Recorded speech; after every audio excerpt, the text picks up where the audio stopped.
I've got a little story about predatory behaviour by females, which happened at, which is a very, very large corporation, and there was a man who worked for it who was a contractor, who wasn't full-time working for the company, and he went off on a business trip with a sort of middle manager, a female middle manager of the company, and they were staying together at this hotel over in America, and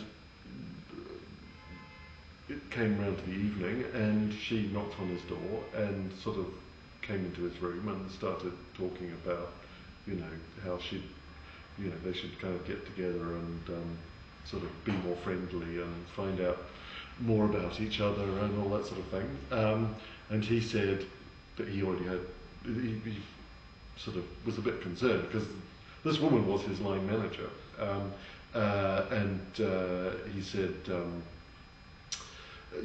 groping his way, sort of sensitively, so as not to cause offence. He sort of, pointed out that, he did have a girlfriend and so on, and all that was all okay and so on. Anyway, so she went away. Then the next evening, the same thing happened, and he pointed out more explicitly this time that, he really wasn't, thank you very much, but he wasn't interested. He already had a girlfriend, and, this was not how he thought this woman was, fine, upstanding sort of member of this company and so on, but he wasn't interested from that point of view. And then they came back to the UK, but still the contact kept on going. But he managed to sort of, avoid it escalating too much. But then he had an idea that he wanted to transfer to another region. And this line manager said, yes, that's absolutely no problem. I'll make sure that all the paperwork is done so that when you transfer, you can still be working for this company.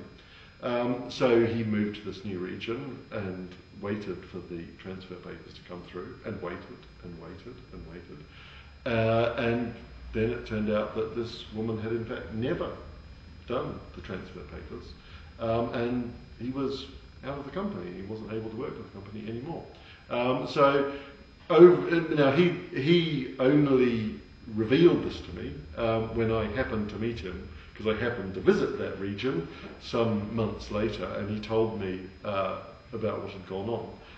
But now it was clearly an example of kind of classic sexual harassment, where this guy had ended up not working for this company anymore because someone who sort of fancied him had come onto him and then been offended that he didn't respond. Now, it's not to say that the same thing doesn't happen with men, the other way around all the time. No doubt it does. But I think if we're talking about predatory behaviour, certainly from my experience, it does exist with men, with women being predatory towards men as well as the other way around. That's a horrible. That's made me really